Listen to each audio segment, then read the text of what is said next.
Buenos días, ¿qué tal? Qué gusto saludarles esta mañana.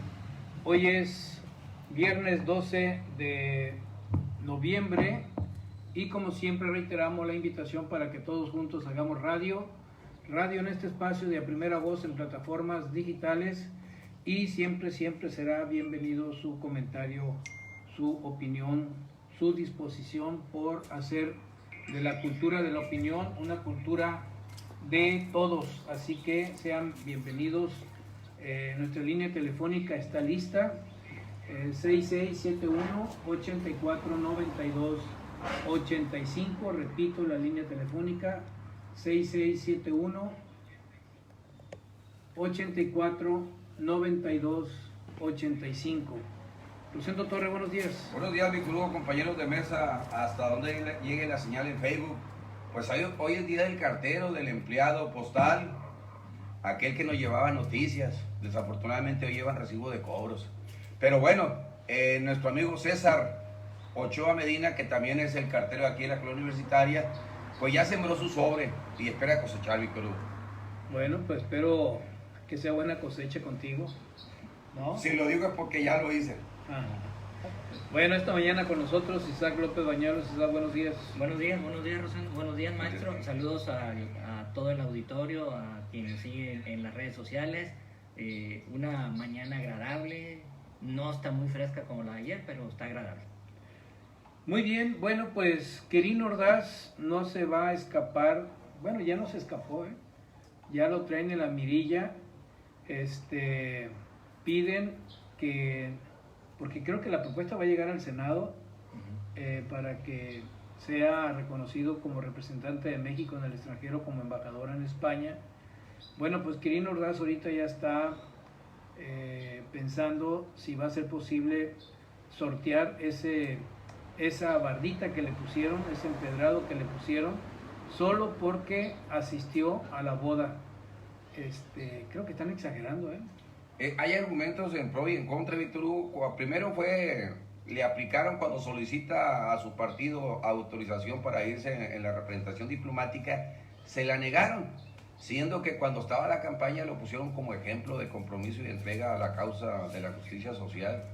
Pero incluso la líder estatal también dijo que era una reforma a los estatutos de los documentos básicos, y que contemplaba eso, que quien estaba al servicio, pero aquí no está al servicio de un partido, está al servicio del país. Y a esto agrégale que no sé si en qué consistió el error haber asistido, no creo que haya ido en el charre rentado del periódico, pero ya salieron la defensa. La vida civil de un civil no es antecedente para un cargo de representación diplomática. Pues es la moral, es la moral, y la doble moral impera en la clase política. Así que, ¿sí o no, Isaac? No, yo creo que sí, ¿no? Venimos de las cenas, de los restaurantes caros a las bodas, ¿no? La semana antepasada fue la famosa cena que le costó la cárcel finalmente ya al exdirector de Pemex. Y ahora este asunto de los asistentes a la boda, ¿no? Pareciera que los eventos, que la clase política y este devaneo de estarse luciendo y de demostrar que son una élite, no solamente en la política, sino también en sus reuniones sociales, pues no va y no casa mucho con los postulados y los principios que el presidente ha planteado, que ya ha hablado de austeridad republicana, ha citado a Juárez. Y es un asunto que es un gran debate entre dónde empieza la vida privada y dónde empieza la vida pública. Lo que sí es que Nieto sí sabía, es decir, Santiago Nieto sí sabía cómo pensaba el presidente. Ya lo habíamos visto en la boda de su secretario particular, y ahí también había renunciado a ese funcionario. Entonces, quien trabaje con el presidente a ese nivel y tan cercano, ya sabe que en materia de eventos sociales la debe pensar dos veces. Muy bien, incluso hasta ya ahí en los medios empiezan a hacer algo de mofa de esto. El manual de las bodas. El manual de Carreño, de la buena costumbre. No, el manual de Carreño ya fue superado. Ya es superado. y ahora se plantea el manual de la 4T. Bueno, acuérdate que si revisamos lo que es el derecho internacional, hay un principio de extraterritorialidad porque el acto se consumó por allá en Antigua, el lugar de casinos en Guatemala. Sin embargo, pues no dejan de ser servidores públicos en donde se encuentren. Y más en el caso de Santiago Nieto, que era el zar anticorrupción, que debe tener muy presente las palabras no mentir, no robar y no traicionar. Y traicionó la confianza. Pues yo creo que más bien es un lavadero de imagen, ¿eh? Porque ¿cuál es el efecto en esto? El efecto nace porque la jefa de turismo de la Ciudad de México viajó en un avión, pero ni siquiera eso era problema. El problema es que las autoridades de Guatemala identificaron $25,000. 35,000. Sí, pero fue la segunda. ¿Eran Ok. dos paquetes? No era el mismo paquete, pero primero Volvieron a contarlo. que Le eran- pasó lo que que eran- contaba el dinero de la PGR, eran 8 y decían eran 4. Sí, eso lo conocemos. Y entonces la noticia se impactó porque al acusarla que llevaba $25,000, pues para una funcionaria de gobierno como que es demasiado escandaloso. A lo mejor se lo llevaba de regalo a Santiago Nieto. Bueno, ese fue el efecto moral donde ella, ante la nota periodística que las autoridades de Guatemala la habían detenido porque se excedía, creo que son $8,000 lo que se permite para no declarar, y como ella no había declarado 25,000, pues la autoridad de guatemaltecas hicieron noticia de eso. Bueno, pues esto sonó en la Ciudad de México y astutamente la jefa de turismo presentó la renuncia porque sí era demasiado escandaloso. Pero sucede que esos $25,000 no eran de ella, sino que eran $35,000 y era de Eli Ortiz. de Eli Ortiz, el dueño del periódico Universal Y dueño del avión. y dueño del avión. Bueno, que contrató el avión, aunque es Sí. un vuelo privado. Entonces, el primer efecto de la bomba era que había transportado $25,000, falso, pero luego que sale que en un avión privado, pagado por el periódico Universal, pues ya sonó más fuerte todavía. Y entonces esta bomba estallada en el aeropuerto llegó hasta la boda. Y en la boda Santiago Nieto pues le alcanzó el efecto dominó, y él, que es el jefe de la unidad de inteligencia financiera, pues moralmente le llegó. ¿Por qué hizo una boda fuera de México? ¿Por qué tanto gasto? Pero fíjate que el hotel donde se hizo la fiesta, salvo que la nota sea falsa, pero la noche del cuarto vale de 2,500 a 4,000 pesos la noche. Y eso en cualquier hotel de la Ciudad de México lo vale, ¿no? Incluso, a mi sorpresa, un hotel que solía de vez en cuando llegar, ya los cuartos ya estaban en 4,500 pesos. O sea, lo subieron de 1,600, lo subieron hasta 4,500. Entonces, el costo del cuarto de los hoteles no es extravagante. Sin embargo, el efecto político de la doble moral sí llegó. Y ahí es donde entra Quirino Ordaz. ¿Cómo puede representar a México un personaje que moralmente no está con los principios de la 4T? Y el embajador de México es representante del jefe de Estado de México. Y entonces es donde está ahorita el alegato. Pero, ¿podrá López Obrador ratificar a Quirino Ordaz? Bueno, ¿O esto tendrá que ver con la reforma eléctrica? Bueno, recordarás tú que en la vida en España son muy selectivos. José López Portillo quiso codearse con los ricos de España y nunca lo aceptaron. Le decían que pertenecía a un grupo de los metecos, es decir, que andan como satélites en las élites económicas sociales, pero no entran. Pero en el caso concreto de Quirino Ordaz, pues él tendrá que valorar su situación. Aquí la pregunta, ese charter que se renta, todos los actos materiales que se dan en el trayecto son atribuibles a los pasajeros y al que pagó precisamente el fletamento en el contrato. La pregunta es, ¿habría otros invitados que fueron por sus propios medios en otros aviones? Y lo más interesante, la vida de España, acuérdate que con los yernos que tuvo el rey de España, llevaba una vida, incluso tiene un proceso penal por falsificación de documentos o fraude genérico, que estaba casado con una de las infantas, de manera que no están en condiciones de exigir la pureza de los actos y las purezas de las personas. Muy bien, entonces, ¿qué es lo que está en el fondo de esto? Entender que si el jefe anda en aviones comerciales, pues el subordinado tiene que andar en aviones El comerciales. charter no debería tener menos de 160 asientos. Sí, pero eso no importa. Tiene más vuelo. Lo que Ya, importa... lo que fueron lo pasó el diablo. Sí, pero lo que importa ahí, Rosendo, es que debieron de haber viajado en avión a Chiapas, en vuelo comercial. Y de Chiapas, de Tuxtla Gutiérrez, tomar un autobús o un vuelo directo a Guatemala comercial. Entonces, como ellos rompieron esa regla, pues entonces viene la sanción. Yo creo que esa es la congruencia, ¿no? Pero obviamente que lo que hemos visto ahora es que ahora el jefe Diego, el panista, reconoce el trabajo de Santiago Nieto, un hombre vertical, honesto. Cuando se sienten amenazados por la persecución de la Unidad de Inteligencia Financiera, pues políticamente ahora lo manejan como un golpe a la honestidad y a la verticalidad de un importante funcionario. Me recuerda aquella expresión de que la mujer del César no nada más debe ser honesta, sino parecer honesta. Entonces, el ser y el parecer.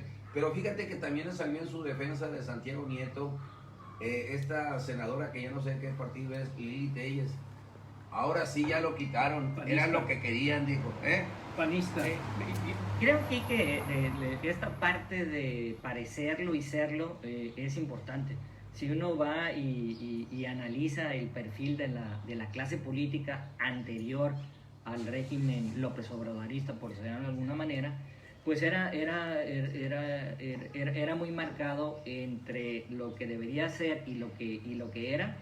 Pues hablábamos de una élite, de una clase política que se codeaba con una clase empresarial, que gustaba de salir en las revistas estas de contenido rosa, como esta revista que se llama Hola.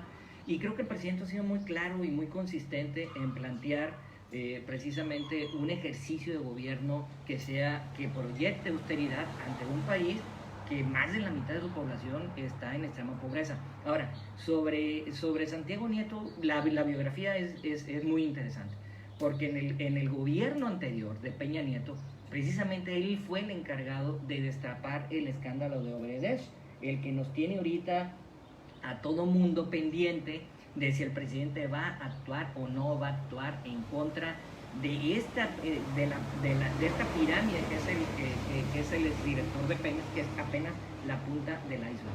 Entonces, a mí me pareció muy interesante una entrevista que dio Jaime Cárdenas en un programa de televisión que tienen los periodistas, donde está Álvaro, se me escapan los apellidos, que pertenece al equipo Sin Embargo, donde él narra cómo llegó al aeropuerto La Aurora, cómo se fueron dando los hechos de la detención, nos da la película paso a paso, ¿no?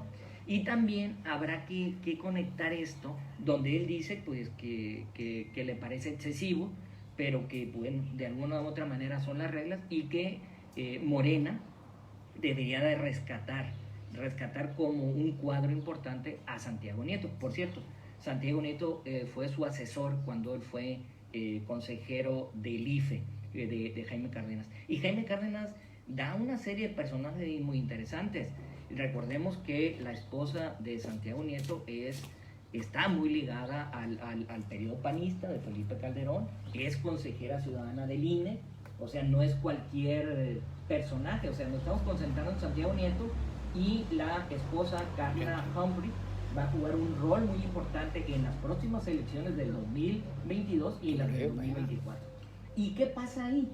Dentro de los personajes, recuerdo que Santiago Nieto es de Querétaro, pues estaba el gobernador de Querétaro, que es panista, y algunos cuadros del PAN. A lo mejor eso al presidente, conectando los procesos electorales que vienen del 22-24 y cómo la esposa de Santiago Nieto va a jugar un rol importante, y luego que llega a la clase política, hablamos de que estuvo hasta el arzobispo de México allí. El primado. El primado, o sea, no fueron personajes clase media alta y funcionarios de segundo nivel.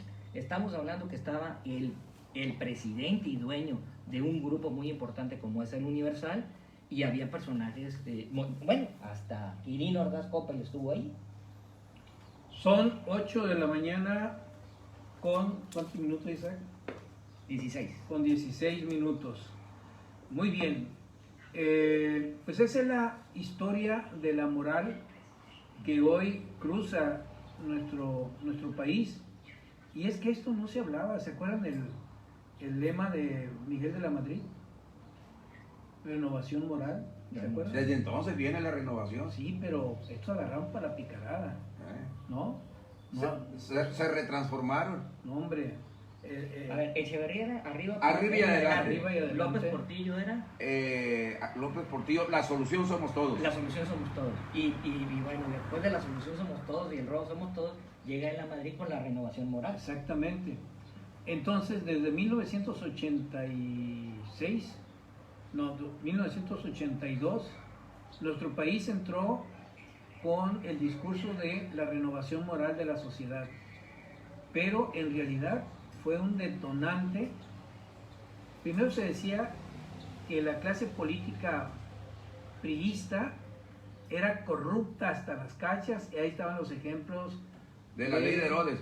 La ley de Herodes y todo eso, ¿no?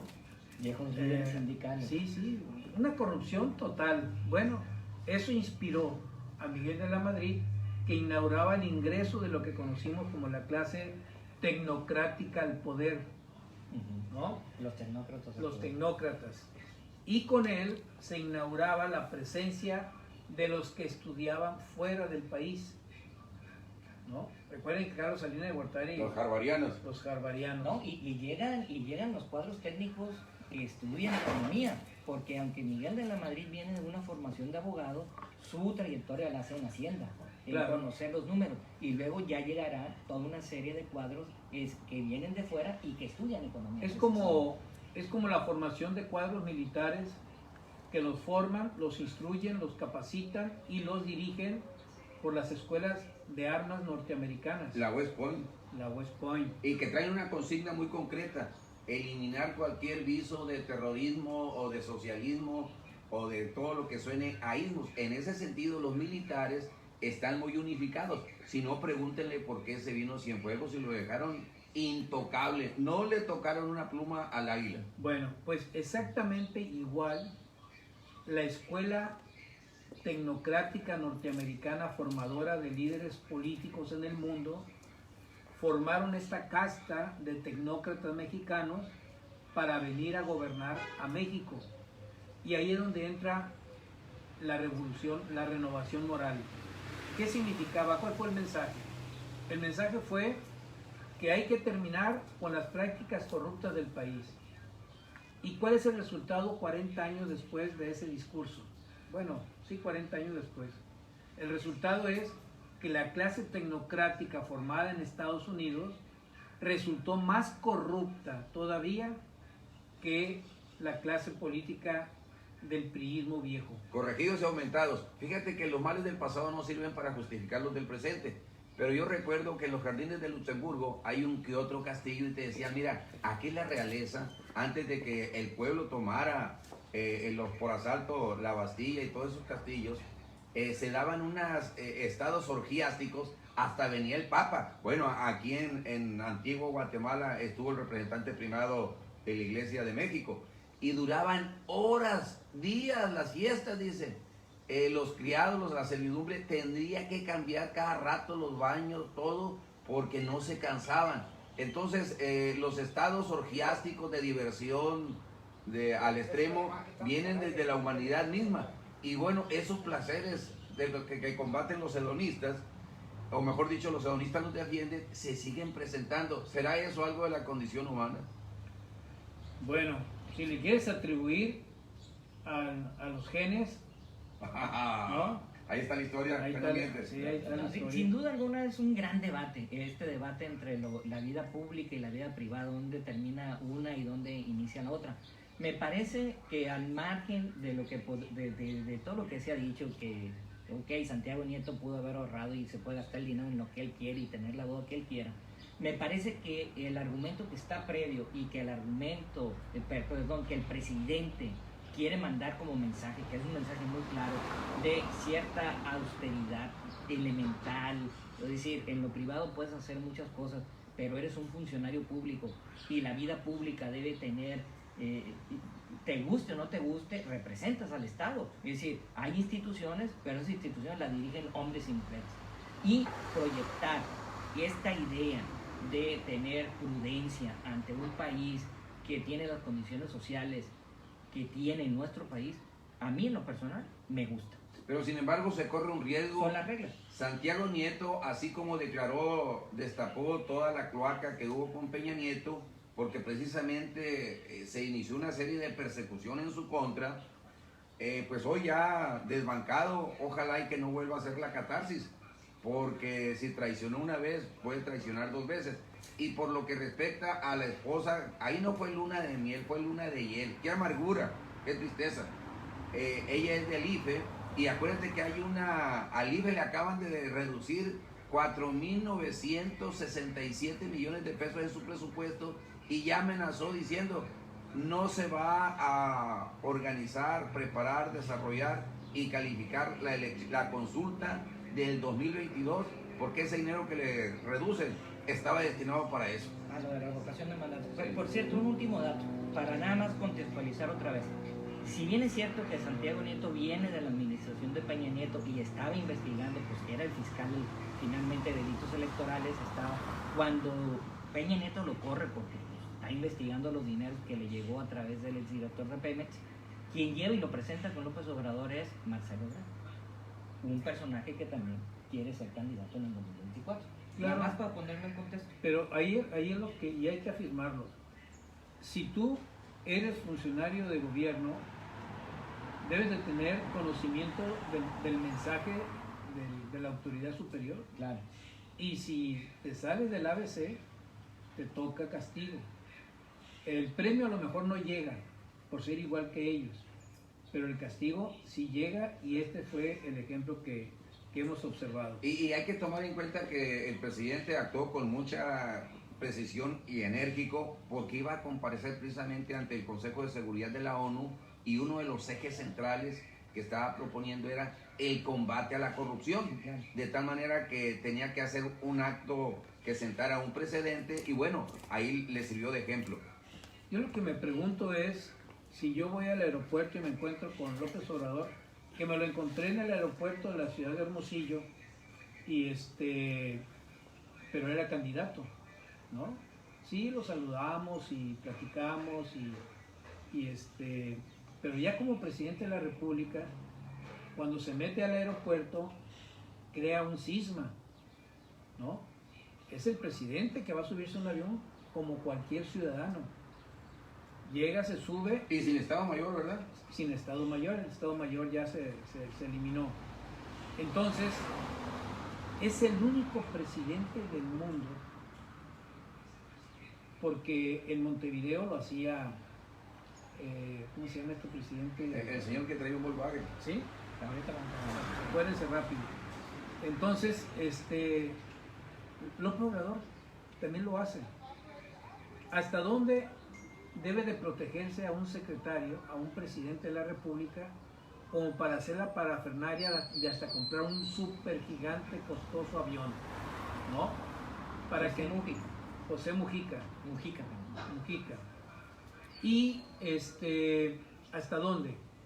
Porque el presidente se sube, ¿cuántos boletos de avión compró? Porque tiene que llevar a 2, 3 gentes. Asistentes.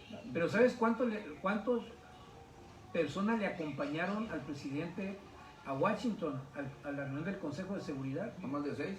2, que fue el secretario de Relaciones Exteriores, Marcelo Ebrard, y que fue el embajador de México en Estados Unidos, Esteban Moctezuma, Bueno, vivía allá, ¿no? pero ya estando allá, bueno, que le acompañaron a Washington, pues. Sí, sí, Y, de Washington a Nueva York. y el ex rector de la UNAM, ¿no? Pues es nuestro embajador. Es el embajador en la ONU, Ajá. ¿no? ¿Cómo se llama? ¿Qué pasa, Juan hombre? Rodolfo. Lo voy a reprobar.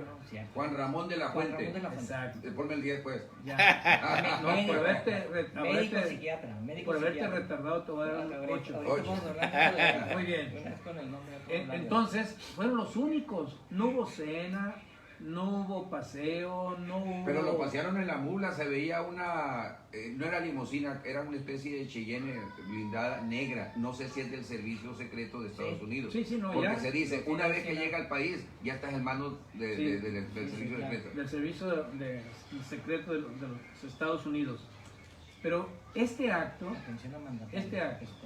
cuando un gobernador viaja a Brasil a ver el éxito de la economía brasileña, se lleva a 30 para que platiquen con los empresarios de allá, ¿no? ¿Cuánto costó ese viaje? O sea, son los excesos del comportamiento de la renovación moral de el expresidente Miguel de la Madrid, reproducido N veces hasta en los presidentes municipales. Para viajar a un encuentro para ver proyectos de desarrollo a Europa, se llevaban un avión donde cabían 160 pasajeros con costo al gobierno mexicano. Jumbo de doble piso. Sí, hombre. Bueno, esos excesos ya no hay. Entonces, ese comportamiento es lo que tiene que ser observado por el resto. Que es un principio juarista de que hay que vivir en la medianía que da la austeridad republicana y precisamente equilibrar la opulencia entre la indigencia. No se pueden mandar dobles mensajes. Por cierto que acordaron una reunión los mandatarios de Canadá, Estados Unidos y el presidente López Obrador, y si no mal recuerdo será el 18, ¿sí? Estará Justin Trudeau, estará Joe Biden y estará López Obrador. Esperemos que toquen temas que tengan que ver con la corrupción, porque también hay corrupción en aquellos países. Ah, no, claro, ¿no? Pues es que la corrupción es un sistema global, pues si nomás ve las empresas extranjeras que vienen a corromper gobiernos inocentes mexicanos. Pregúntale a lo de Brecht. No, Claro. No, hombre. No, y hay diferentes tipos de corrupción. Que por cierto se dice que la cena fue tan cara que le costó la libertad y ya traje a rayas Lozoya. Dime qué cenó. No, se veía, parecía que era pato laqueado, que es la especialidad de la casa, del restaurante de las Lomas. Oye, Pero algo importante. ¿Ya averiguaste? No, ¿Qué es el pato laqueado? Sí, cómo no. ¿Qué es? Lo ordenan y le ponen una especie de dulce al final, que está muy bueno, por cierto, y se ven brillositos. Muy bien, muy bien. Fíjate que... Te voy a decir que es naranja. Por eso, pato al orange.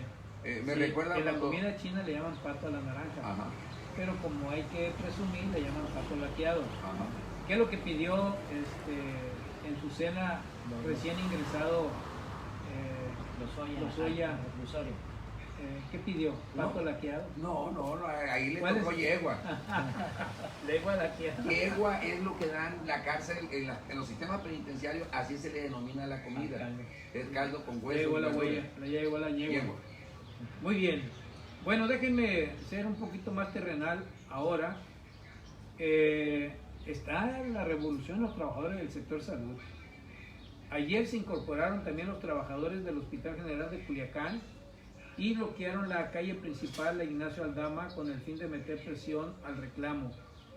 Después de 50 horas que acumulan los trabajadores de la salud en protesta y con el bloqueo parcial de calles para exigir justicia laboral, las autoridades, bueno, pues se sacó la rifa del tigre, ¿no? Pero fíjate que no pueden presionar al que va llegando, ese es un problema acumulado, ya se había establecido en las mesas de negociaciones 4 puntos. Primero, revisar las últimas contrataciones del 2021 y que se hiciera una propuesta del sindicato que dirige Arcelia Prado. Segundo, un comunicado al de Recursos Humanos para que suspenda los pagos. Tercero, que se dé un término para que todo aquel que quiera impugnar lo acredite y lo pruebe documentalmente, y a cambio de eso sí va a seguir trabajando. Entonces, ¿qué es lo que se está viendo? Que como ven que el asunto va en serio, los que dejaron, o los que están en el sindicato dijeron, bueno, movemos toda la gente y le damos la bienvenida para crearle el problema al gobernador que va a entrar. Bueno, yo creo ahí que, bueno, el perfil de hecho del maestro Héctor Mauricio Cuen es un hombre que viene de la academia, que sabe de aplicar el método científico, que sabe que te tiene que empapar y conocer del tema. Me parece un perfil, conoce una parte del sector salud, sin duda ahora va a conocer las tripas y las entrañas de los grandes problemas que en materia de salud tiene Sinaloa, pero él como político pues tiene que dar una respuesta rápida y la tiene que dar para que el gobernador pueda actuar rápido. El gobernador ya les dijo, hay un recurso que viene etiquetado, vamos a revisar cómo se han estado dando estas plazas en el cierre de la administración anterior, es decir, no es un problema precisamente como bien se señala que sea de esta administración, es un problema que se trató de resolver y que la solución al problema que dio la administración de Quirino Ordaz Coppel no fue la correcta, puesto que tenemos un conflicto. Y aquí Cuen tiene que ser muy inteligente. También el sector salud como que lo estaba esperando con ciertas creencias. Creo que ahorita están empezando a saber cómo trabaja Héctor Mauricio Cuen y Héctor Mauricio Cuen obviamente los va a tener que conocer. Yo creo que en este proceso que es muy conflictivo ahorita, porque el político tiene que resolver rápido. En materia científica uno puede tener estudios de 6-7 meses para entender el problema real, laboral y de eficiencia que puede tener el sector salud, pero tiene que dar una respuesta rápida y en eso creo que hay mucha capacidad en términos de formación, de que Héctor Mauricio Cuen ya viene en la administración, ha estado en puestos de responsabilidad, sabe de qué se trata, pero también tiene este otro elemento que es precisamente el enterarse del problema a fondo y poder dar la mejor solución. Pero fíjate que en materia... Hay quienes están advirtiendo que esa es una jugada de trampa para Héctor Mauricio Cuen Ojeda, pero creo que esto rebasa esa mirada especulativa sospechosista. Más bien es un problema muy estructural en el sistema de salud y no solamente en el sistema de salud, en todos los espacios, incluyendo las universidades. Claro. La precariedad laboral es una cultura que se ha impuesto globalmente. Vemos estas expresiones en los movimientos de los chalecos amarillos en Francia. Los indignados. Vemos los indignados en España. Vemos los otros en Centro de Estados Unidos y los vemos en México. Hay un movimiento parecido al movimiento de hace 150 años. Es decir, jornada de 8 horas de descanso y 8 horas para dormir, ¿no? Esa consigna era una consigna contra la precariedad laboral en Europa y en Estados Unidos y en todas partes, ¿no? La Revolución Mexicana tuvo que ver con la huelga de Cananea y Río Blanco. ¿Y cuáles eran las consignas? Las consignas eran mejorar los ambientes laborales, jornada de trabajo, salarios, prestaciones, todo esto. Pero estas luchas, ¿cuánto tardaron para que naciera, después de una revolución en México, para que naciera un instituto de seguridad social ante el reclamo de 100 años de lucha de los trabajadores? ¿No? En los años 40 nace el Instituto Mexicano de Seguro Social. De todos los países unidos, que es un lema hoy también, de la primera internacional. Sí, hoy también, proletariados de todos los países unidos ante la precariedad laboral que ha arrojado la nueva globalidad neoliberal. Entonces, la rueda de la historia se repite en mayor ascenso, y esto es lo que está sucediendo con sus efectos inmediatos. Ahora los vemos en el sector salud. O sea, son trabajadores que se fajaron, que lo vivieron, que lo sintieron y que moralmente, ante el problema del COVID en las instituciones de salud, levantan una moral de lucha.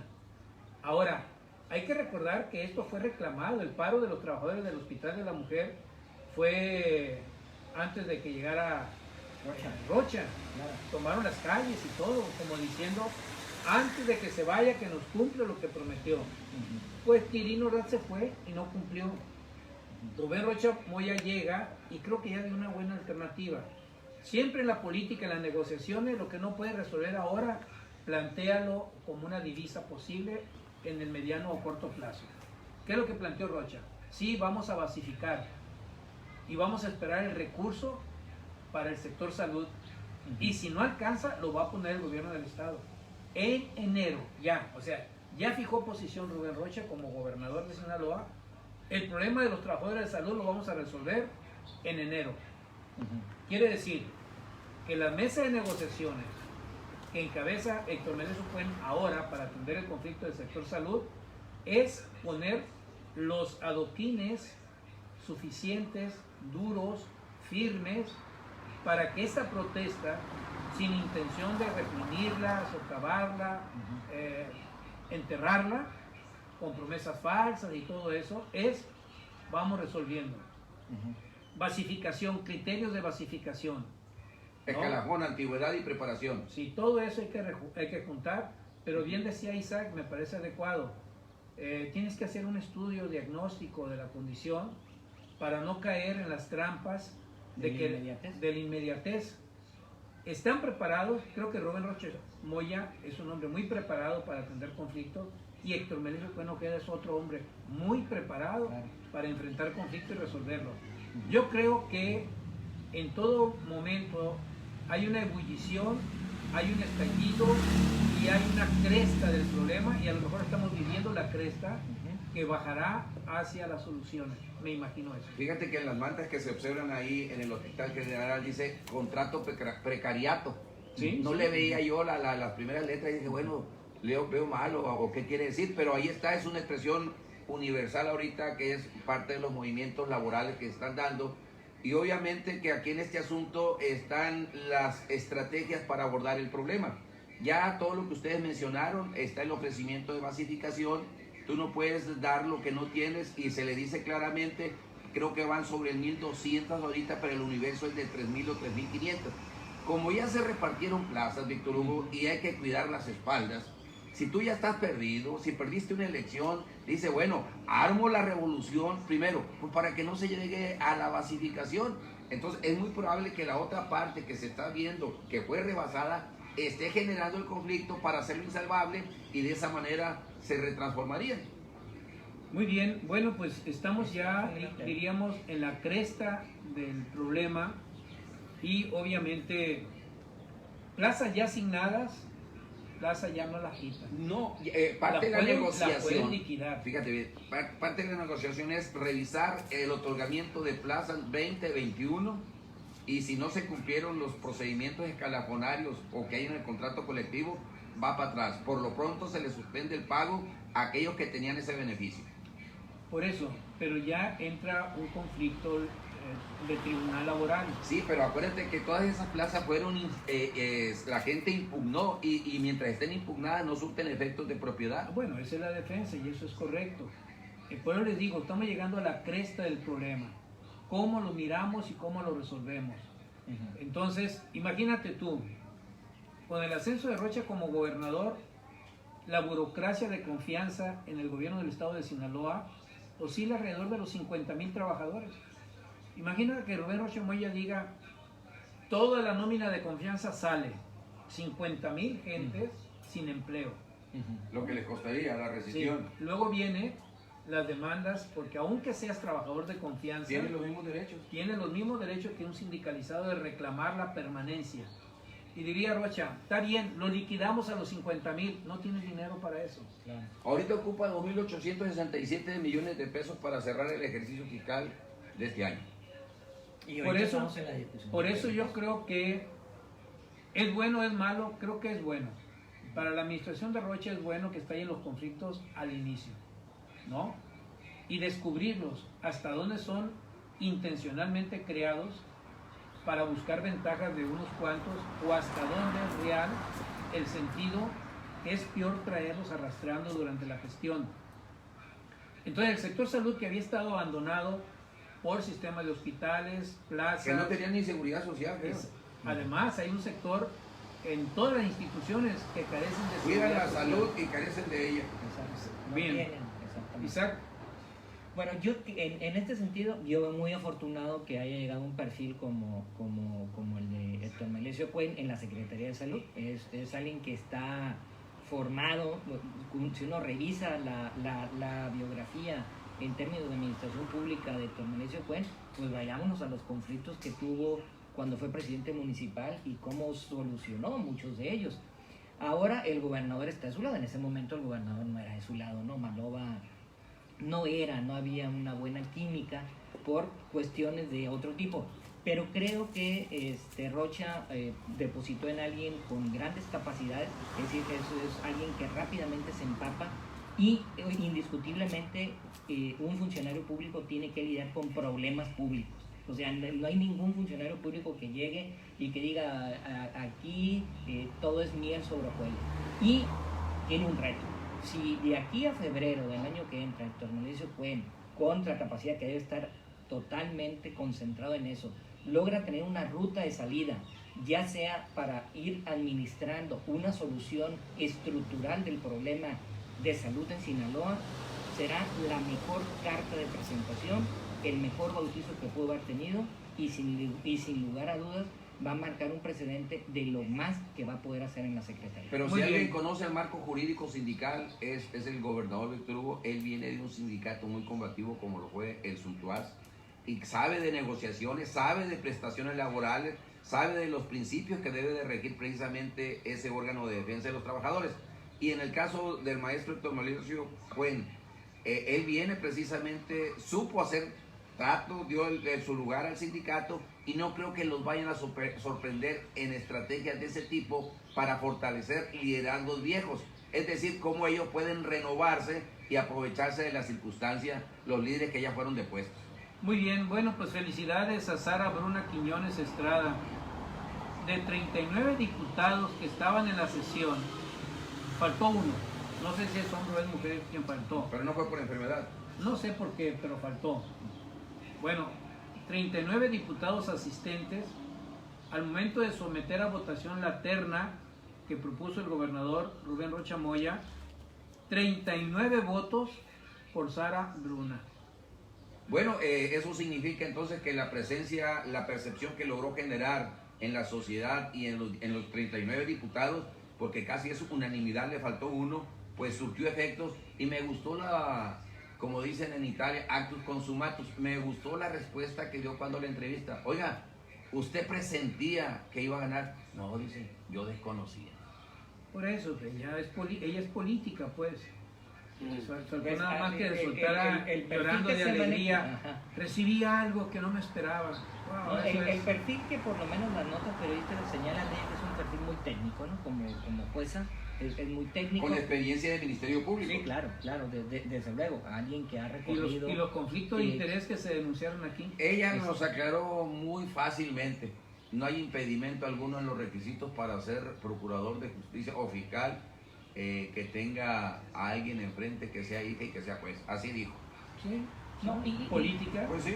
Sí. No, y además hay un dato interesante, o sea, estamos hablando de que no solamente Morena o el PAS fue la fuerza, porque pues es la coalición que lleva el poder y que logra tener la mayoría del Congreso, sino otras fuerzas políticas se suman, es decir, la soberanía que emana del pueblo que está ahí, le deposita una gran confianza a la ahora fiscal, mujer, y esperemos haga un buen papel. Muy bien, bueno, pues felicidades a Sara Bruna, nueva fiscal, primer fiscal en Sinaloa, que tiene sello de femenina y que pues deben de estar encantados porque hay una mayoría de mujeres en la Cámara de Diputados. Se eleva a rango de secretaría el asunto de las mujeres con Rubén Rocha Moya. Tere Guerra es la secretaria de la mujer. Y llega una mujer a la fiscalía. Aguas. Están sucediendo cosas interesantes. Bueno, pues ya llega y felicidades a los que hicieron la operación esta. Al Consejo Estatal de Seguridad.